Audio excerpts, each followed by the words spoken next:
If you missed your favorite show or interview, visit episodes on our website at theworldtoday.news. Now there really is no reason to miss out on anything on theworldtoday.news. And welcome back to the World Today. Thank you for joining me on this Monday morning in the UK, and Monday afternoon, late afternoon, early evening here in Australia. Just quickly before we get into our first guest, Dr. John Laughland, I just want to talk about the immigration, huge rallies. Would Tommy Robinson be a good Prime Minister? Who knows? But the amount of people coming into the UK at the moment, the inflows, have a guess how old it is, where it was bigger before. It's the biggest since 1541, Henry VIII. That's the net immigration inflows. Cam, if you could play that clip, please. And do you think it's possible to have a debate about immigration, about these incredibly controversial issues without getting carried away with emotions? That's what we're going to try and do here, just looking at the numbers. I've got so many charts here, just trying to tell you the picture of what's going on with migration, and we'll just try and get a few through some of them. This is starting with the big picture. This is basically showing you how many people are coming into the country, that's immigration, and how many people are going out. And we've got it going back to 2012 here.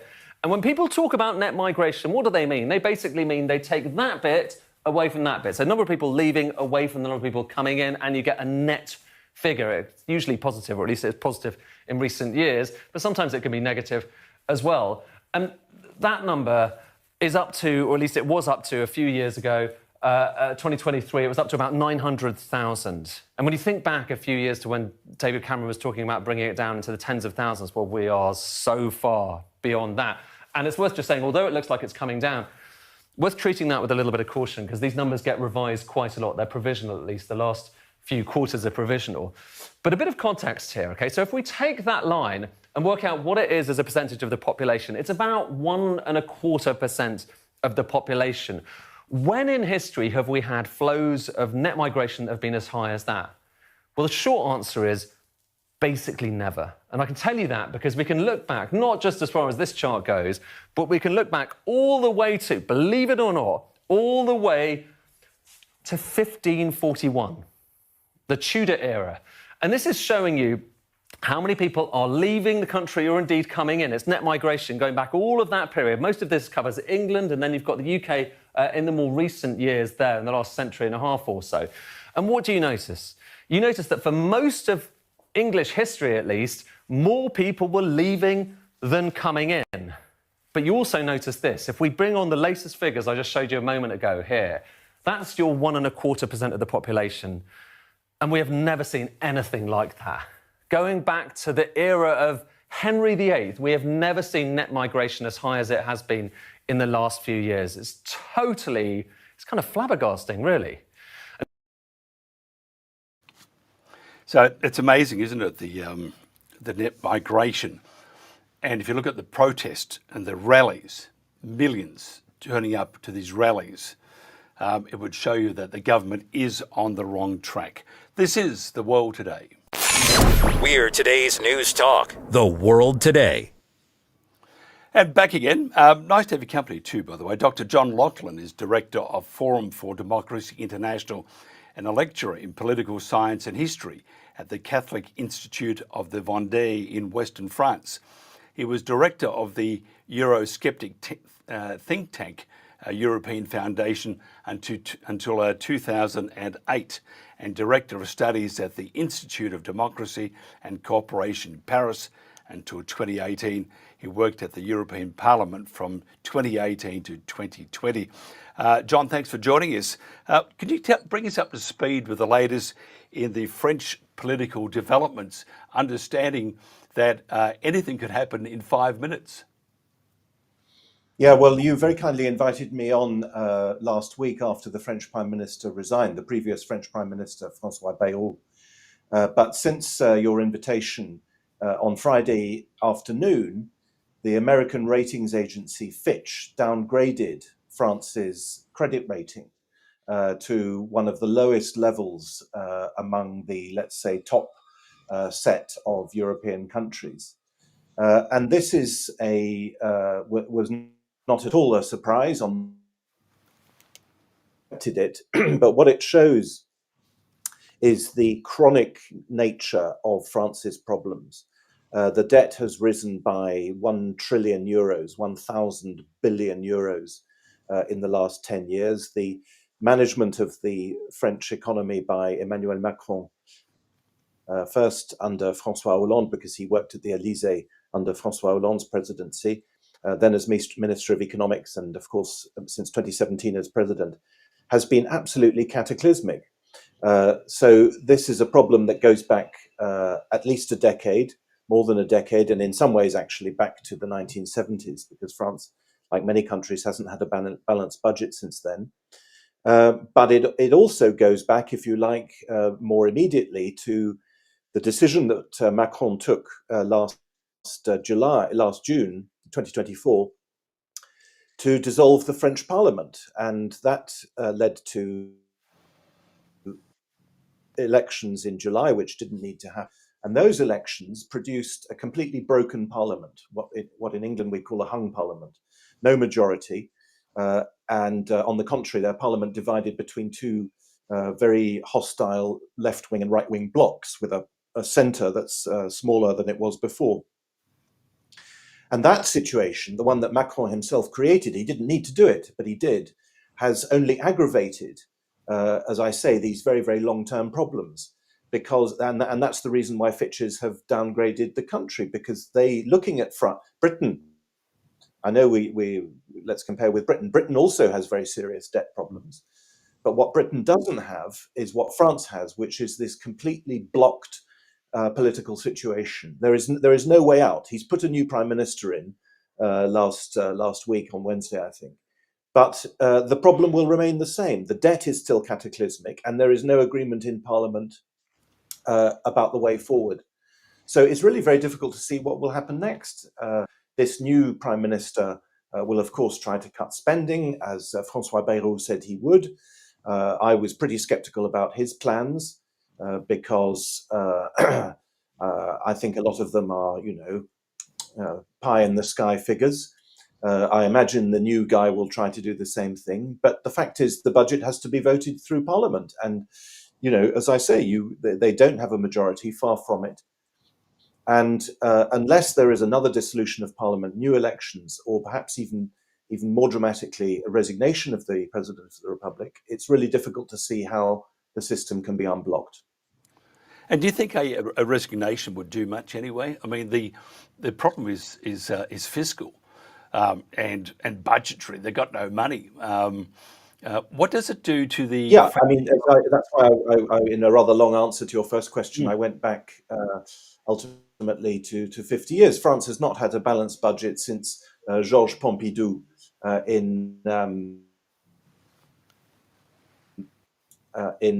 sorry, are you still there? Yes, I had a call coming in the 1970s. So this is a very, very deeply entrenched problem, but it has got a lot worse in the last 10 years. And you're right, the facts are there, and no amount of political, or it's very difficult to see, even if there were to be a new parliamentary majority. Yes, the problem is absolutely catastrophic, but it's catastrophic in other European countries as well, including in Britain. So the specific problem that France has is this and of course, this isn't the first time in history that this has happened. France, unlike Britain, does have a long tradition of fractured political institutions, of political division and so on. And that's the situation that we're back in now. What do we do? Because you are right. France is not alone here. It's not the only rower in the boat. We have, look at the UK, of course. They're tottering.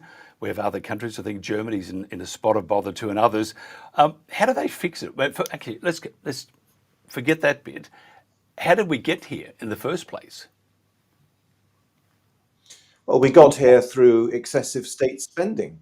It's as simple as that. And we got here as well as a result of very low interest rates. Let's not forget that after 2008, the world decided to print gigantic, colossal sums of money. When I say print money, what I mean is that the central banks all over the world, the European Central Bank, the Bank of England, everybody, they bought government debt at knockdown prices. The government issued hundreds and hundreds of billions, if not trillions, of debt. And this was all bought up by the central banks. And when money costs nothing, costs zero to buy, then governments went on a spending spree. But of course, that time is over now, and the bill. They've now got to settle the bill. So that's if you like, medium-term problem. But perhaps more fundamentally, and this in a way is the most sinister aspect of it. We've had now, I'm not an economist, but we've had, I think, a generation of economists, if not many generations, who have been telling us that debt doesn't matter. They've said debt doesn't matter. You can have as much debt as you like. I've never understood how anybody could take such a claim seriously. But it has been made, and made repeatedly, by economists who other people hold in high esteem. And that, of course, has again only encouraged governments to overspend and undertax, or rather to spend more than they receive in tax revenue. Once again, all of the West, every single Western country, or every single G7 country is in this situation. It's actually the defining factor situation. They have surpluses sometimes, they have plenty of foreign reserves. The West, for some reason, is just drowning in debt. Yep. It's interesting. I've also read that it's good debt, not so good now. It would have to be a long-term clawback. What sort of pain would France be expecting, knowing that they have to pay the bill? I didn't, unfortunately, there's a bad connection. I didn't fully hear your question, but you're asking me how France is going to pay the bill, right? Yep. Yeah. Well, they have to cut spending, and above all, I mean, there are crazy outflows from the French budget. There's a massive foreign aid program. There's a gigantic number of people registered on the social security system who don't live in France. Probably 30 or 40 million people living on the French social security system who don't even live in France. These are massive abuses. There is, of course, there are gigantic sums going to Ukraine, tens of billions from the European Union, many, many tens of billions. And of course, much of that going from France. There is foreign aid paid by France to China, for God's sake. China is the biggest economy in the world. It's one of the richest countries in the world now. And yet France, through sheer institutional inertia, is sending money. There's public broadcasting, which consumes 4 billion a year to pump out left-wing propaganda. There are so many areas, which are, of course, unfortunately vested interests, where cuts could be made. But again, the problem in France, the history of France shows that when these vested interests are attacked, France is not unique, but it's a particularly bad case, then the people involved fight back. And essentially what we have had over the last decades is cowardice, is political cowardice. There hasn't been a political leader or a political constituency willing to take on these people, take on these vested interests. And so, once again, I don't really know how it's going to pan out. You asked me how they're going to claw it back. Unfortunately, France has a long history, at least going back to the French Revolution, of showing itself to be unreformable, of allowing problems to accumulate until they reach breaking point, at which point everything breaks down and the country has to start again. Now, France has had a relatively long period of political stability now, 80 years, longer than in the 19th century. It didn't have anything like that at all during the 19th century. Had a lot of political instability in the first half of the 20th century. But it could well be that long period of political stability is now coming to an end. Yeah, it's very interesting. I just I wonder if they can't afford their escargot, what's going to happen? Will there be riots in the streets? The France, along with other European countries and the UK, which would, it would seem it would like to become part of the EU all over again if we have a prime minister getting his way. But the problem is, if you look at, I'm trying to get myself here. If you look at Zelensky, for example, they were encouraged at one stage to all go and borrow to give Zelensky or give Ukraine a large chunk of cash. That's not terribly wise. If you look at your immigration or France's immigration, you have Macron at one stage inviting 2.1 million Palestinians to resettle in France. If you got rid of Macron and you had a new parliament, would the French be willing to go through a few years of austerity, or would they be? Would you have yet another revolution in the streets? Because what they have to do is change its whole philosophy in doing business. Basically, you can't invite every Tom, Dick, or Harry in because you feel sorry for them or you want to get extra votes or whatever the case may be. You can't be involved in wars because you can't afford it. The good life, will probably cease to exist for some time. Will the French be willing to go through tough years to get the budget back on track, or do you think it's a basket case? Mike, I've got a terrible connection, so I hope I've understood your question properly. I think the answer is probably no. In other words, I think that there is right now little prospect of a sort of, if you like, to caricature it, Thatcherite moment in French politics. In the normal course of things, we would expect Marine Le Pen and the Rassemblement National to take power. They're the biggest party in France. They have the biggest number of votes. They have the biggest number of members of parliament.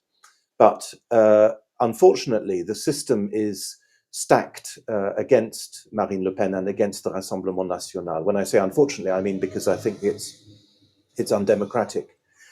But even if she were to break through, and I remind our viewers that she currently has been declared ineligible, so she cannot stand according to the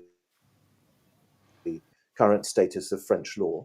Even if she were, I'm not convinced that she would bring about the changes necessary. The problem being that the French political class has this rather terrifying ability to regenerate itself. What I mean by that is that it's absolutely envisageable that if there were to be new elections, or if Macron were to resign and the whole system were to be thrown open for open competition, it's perfectly possible that someone from the old stable and from the old system would be re-elected. And under those and these people are not just formatted on the issue of immigration, which you're absolutely right, Mike, to raise is very important, because of course that's one of the many costs which France and other economies are bearing. People talk about immigration as a chance and as a factor for GDP growth and all the rest of it, but actually immigration is costly. Immigration costs more than it brings. But as I say, I don't believe, my own hunch is that although the situation is absolutely terrible, I still don't think that there is anyone with any chance of winning who is lucid in France and who can carry public opinion with them in order to do what is necessary. So I'm very, very bearish about France, and by the way, about the rest of Europe, because when you get fragility, as we have now in France, which after all is a very major economy, I'm sure everybody remembers the Greek debt crisis back in the beginning of the end of the 2010s, the end of the 2000s, beginning of the 2010s. Greece and other countries went through a debt crisis, but those were fairly small countries, so Cyprus, Ireland, Greece, and so on, Portugal, Spain as well. But France is obviously a big country, and the danger of this downgrading, the danger of this structural inability to bring public spending under control, is that there will be contagion, both in the in the banking system, because of course the people who own this debt are banks, and if they start selling it, if they start bailing out of it, then the value of the debt will fall even further. So unfortunately, when I look at the political system in France, the political class, I see people who, from their earliest years, have been wedded to the various nostrums that have caused this problem, including, by the way, the European Union, which I haven't even mentioned so far. This, of course, is another factor. One of the reasons why these countries have been able to generate so much debt is that they're cushioned by the Eurozone. There are very, very few people who see the problem at its root and who are prepared to tackle it at its root. It's a worry. This is probably one reason why a good Beaujolais comes in handy, just to trying to work out the complexities of this. Even though we had a bad connection, I certainly get the drift, and it's not very good at all. I would like to do this again, John, just down the track when we have a better connection, because there are many, many other issues that I think that are pressing. All I can say to anybody in France at the moment, pull open that cork, pour a nice Beaujolais, and follow that with another one. Dr. John Laughland, thank you very much for your time, sir, and we will talk again shortly. This is The World Today. This is today's News Talk, theworldtoday.news. And back again, we're talking about all sorts of things happening in the world. We're talking about France and how the country itself is tottering, to say the least. It'll be cheap Beaujolais and no escargot if they keep going the way they're going. The attacks from Israel on Qatar were raised everybody's eyebrows. We're wondering whether Donald Trump was going to give his plane back to Qatar, but at this stage, no. To find out his thoughts on the Israel attack on Qatar is Dimitri Laskaris. Dimitri, thanks for joining us. Can you tell us what your thoughts are on the attack on Qatar by Israel? Well, let's dispense with the mythologies, first of all, that the Trump administration is perpetrating. The United States government was undoubtedly aware well in advance that this was going to take place. Al Udeid military base in Qatar, a very small country. I've been there. I was there last year, as a matter of fact, on the outskirts of the base. It's a few dozen kilometers from Doha. It's the largest U.S. military base in the region of West Asia. It's unthinkable that Israeli aircraft, more than 10 of them, I understand, approached and perhaps entered Qatari airspace and fired those missiles without the advanced knowledge of the U.S. military. And in light of what happened, particularly, Qatar is a very important ally of the United States in the region, but also in light of Trump's recent visit, where he was feted and lavished with gifts by the Qataris, amongst others. What are the chances that U.S. military would have done this with the Israelis without seeking the approval of the president? I think that's virtually zero. I also think it is highly likely that the U.S. not only allowed it, but facilitated it, perhaps with refueling aircraft. Also, I find it very difficult to believe that the Qatari regime itself was not given advance notice. It does acknowledge that it received a notification just as the attack began, but that wouldn't have been of much utility to them. And one wonders why the Qatari air defenses were never engaged, if in fact they were on guard and were not approving in advance of this attack. So what this really highlights, Mike, is that Qatar is not a sovereign nation, that the regime that runs that small autocracy, it is an autocratic regime. It endures through corruption and violence and repression of dissent, like all of the Washington-backed Arab autocracies. And I would be very surprised if anything meaningful comes out of this two-day summit of the supposedly furious Arab regimes. We'll have to see. They'll do something, I'm sure, for purposes of appearances. But whether it will be enough to actually deter further attacks from Israel, I think, is highly doubtful. The retaliation, as promised, most likely not to happen? Yes, not surprised at all. As a matter of fact, I commented on social media a couple of days ago about reports that Donald Trump had, quote unquote, demanded that Netanyahu not do this again. And so far, Netanyahu is playing hard to get and indicating that he's going to retain the right to strike Hamas officials wherever they may be. Presumably, that would include other Gulf states. But I think what's likely going to happen here is that Trump is going to say, oh, look, I finally, under great pressure, forced Benjamin Netanyahu, my good friend Bibi, to vow not to do this again. And, I assure you, you have my personal word that it won't happen. And of course, Donald Trump's word is mud. And so what I think is going on, and this is what my interpretation of this was on social media, is that this is they're preparing the path for a climb down by the Qatari regime in a way that doesn't look completely devoid of dignity. Could you go further into the climb down? I mean, that's an interesting scenario there.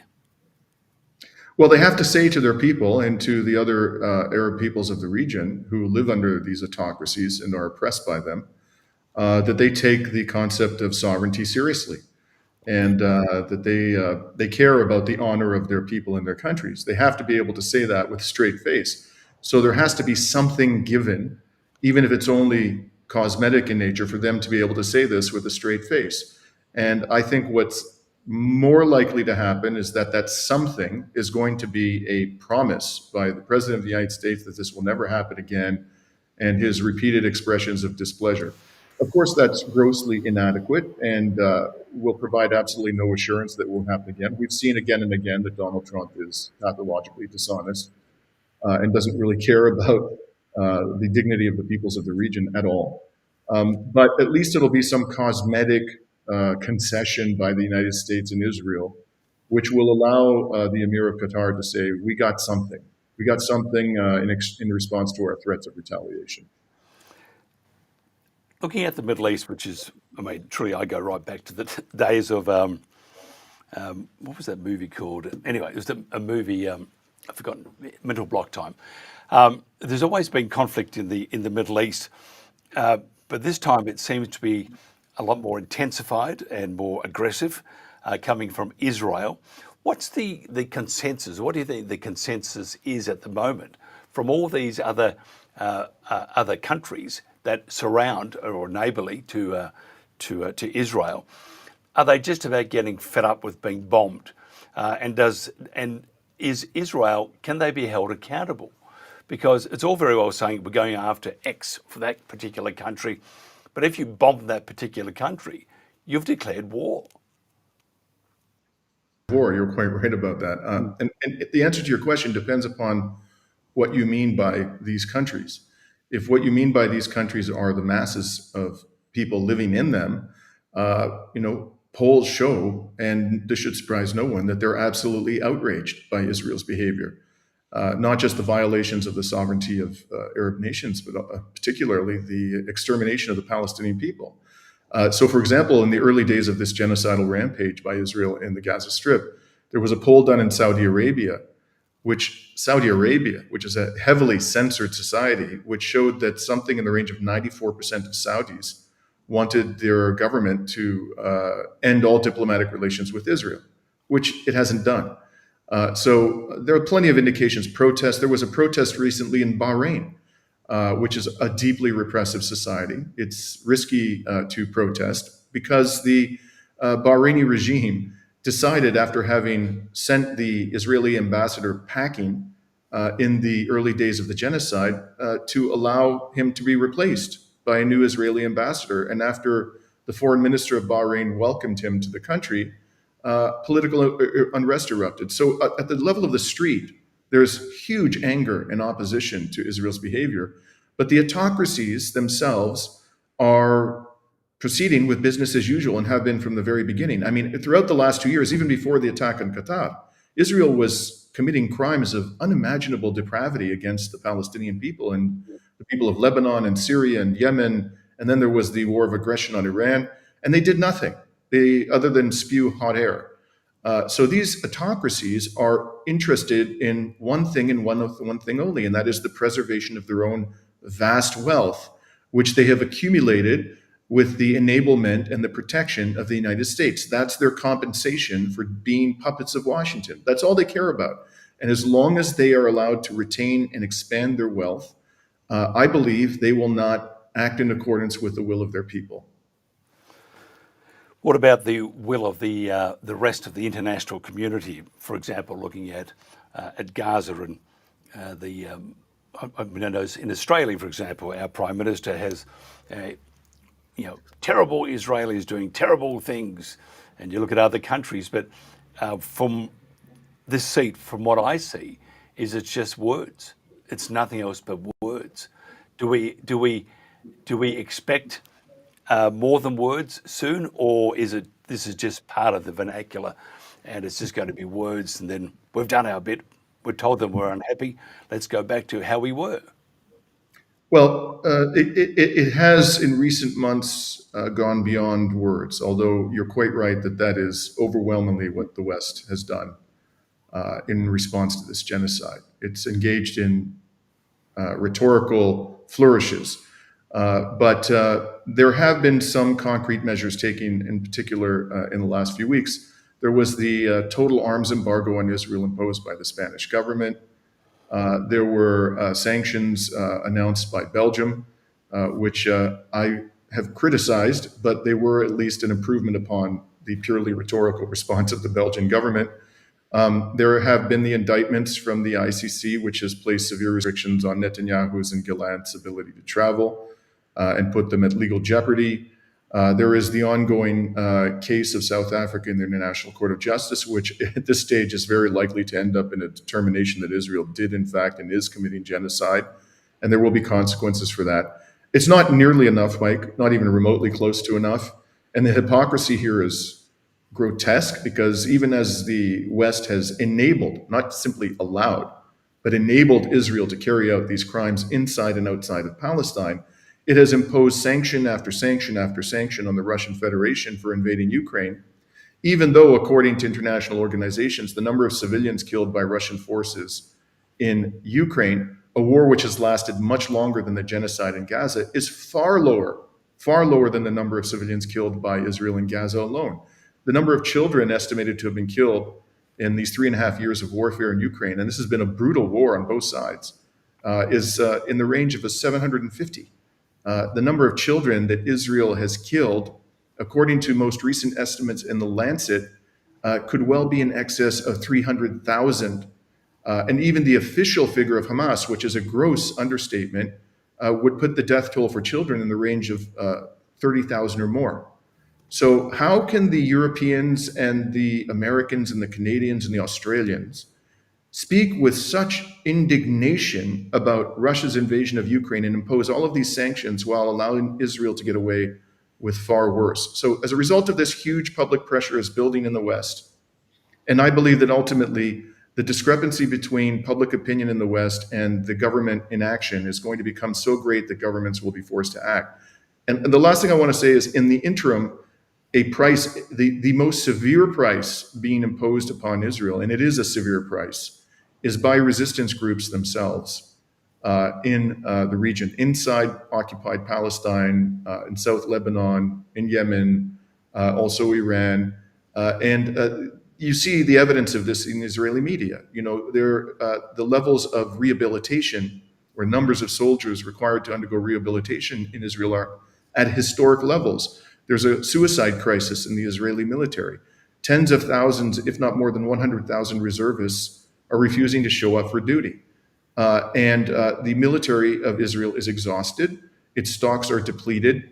It is almost in open rebellion. And from here on in, things are only going to get worse. So the people who have actually imposed the most accountability on Israel are the ones who are suffering the most at the hands of Israel. Okay, next thing. Do you see it ending? Bibi, he knows full well that once there is not a ceasefire, but a peace deal, which I don't believe will happen, by the way, but if there was one, he would most likely be arrested and at least be in jail.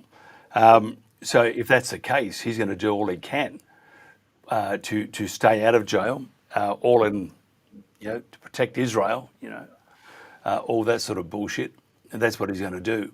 How do we end it?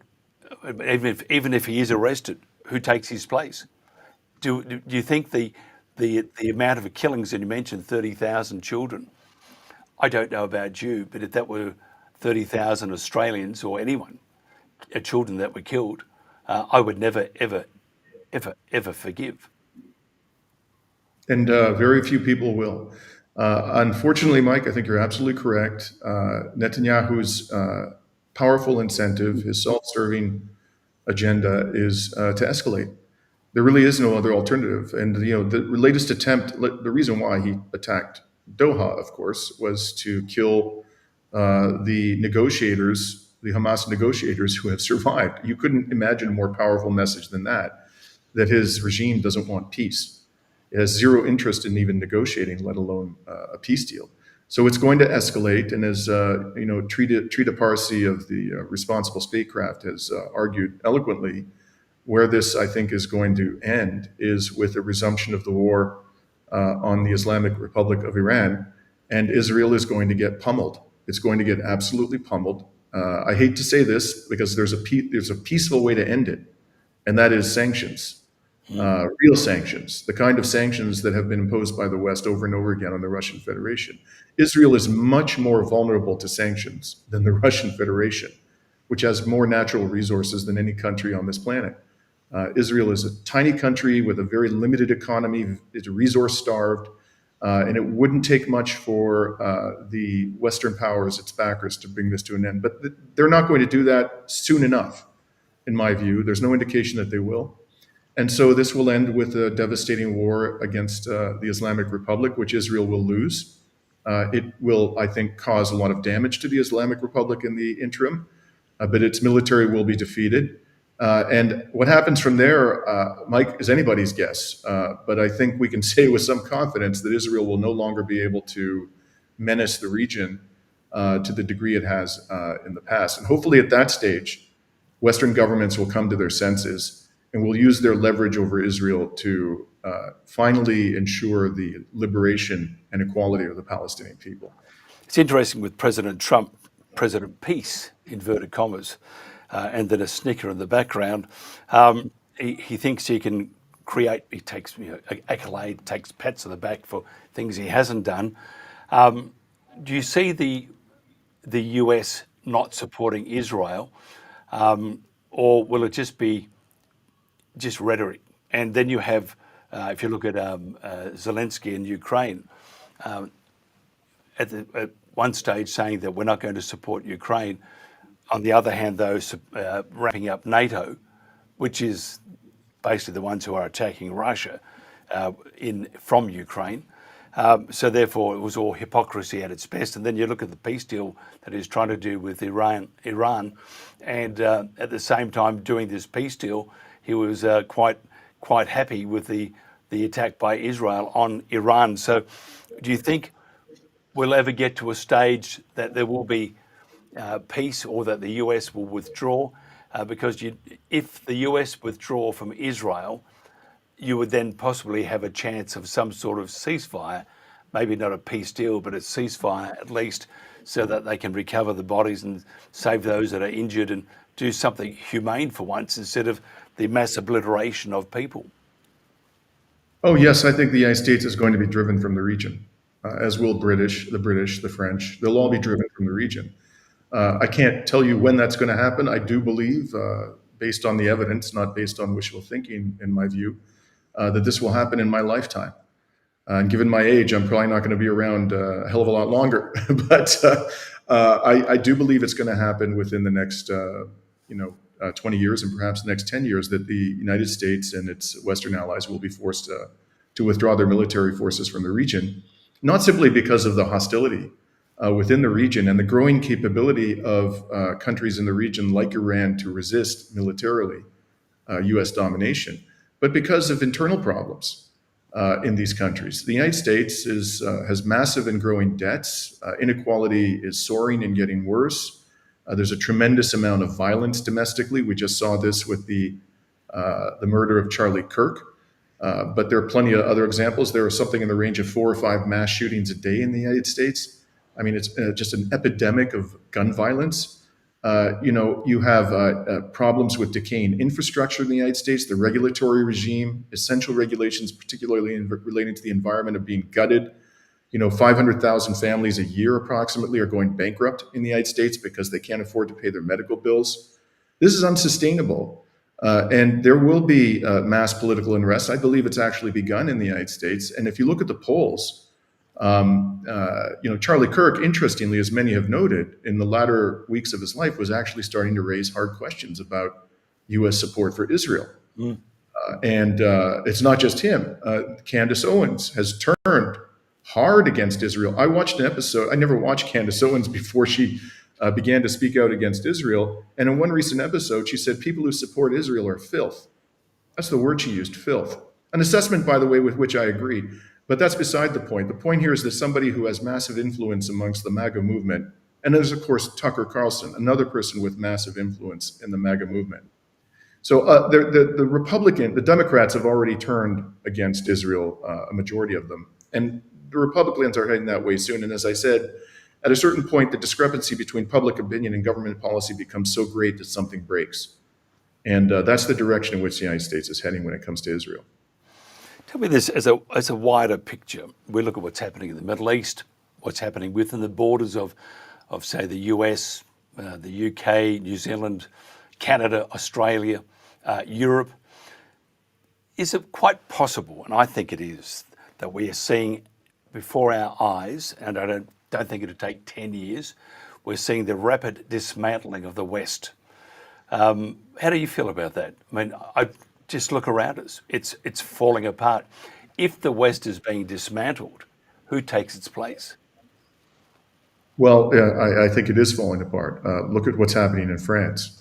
You have a profoundly unpopular president, Emmanuel Macron, who had a shred of integrity. He would have resigned by now, but he continues to remain in power and to appoint people from his own political persuasion, even though his party lost the last election. He's just showing the entire French electorate the middle finger.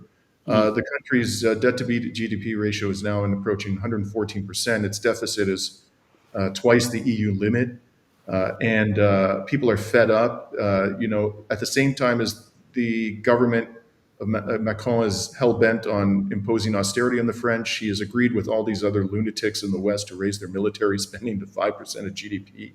Utter insanity. They're going to go bankrupt. And so people are rebelling, and you can see this in the UK. Starmer is extraordinarily unpopular.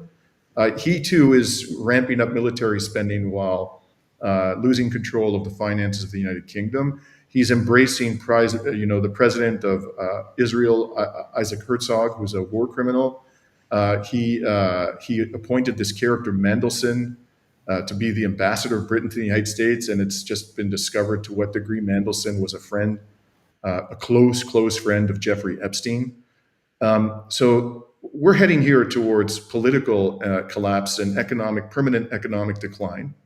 And it seems to be quite obvious that the replacement is going to be the non-Western world, and principally China, which just even now, according to purchasing power parity measure of GDP, is by far the world's largest economy.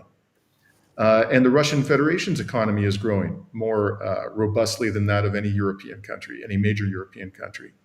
And you have other countries such as India becoming a large, growing, rapidly expanding economy, huge population, becoming increasingly estranged from the West and the United States because of its belligerent hegemonic behavior. The future lies with the BRICS, and any sensible leader in the West who wants to adapt his or her country to the realities of the world today and the realities that lie ahead, they would be deepening their relationship with the BRICS countries, politically, economically, and militarily, and stepping back from the G7 and from NATO and from the EU, and doing everything they can to also enhance their own capacity to meet the needs of their peoples through domestic production and not rely upon other countries, particularly Western countries. But I don't see any single Western country that's doing that, Mike. Not one. It's the obvious solution. But they're all doubling down on depravity and failure. and doubling down on free speech too. They all under the guise of it's for your own good, it's for your safety that we're going to have all this. And in fact, in Australia, we have the e-safety commissioner who is very strong links to the CIA. What could possibly go wrong? But you have whether a conservative or left or right, all of the same ilk. Got to control the internet, got to control the people. The misinformation needs to stop. You're the one spreading the misinformation. And I see at the Shanghai Cooperation Organization Summit, India and Russia and China and I think about 100 other countries were there. The cooperation that was shown and the diplomacy that was shown between India and Russia or Russia and China, I was pleasantly surprised with, and that's what's lacking in the West at the moment. What I saw between India and Russia and China, even though China and Russia do have stoushes, I saw still the building blocks of trust and making the world a better place.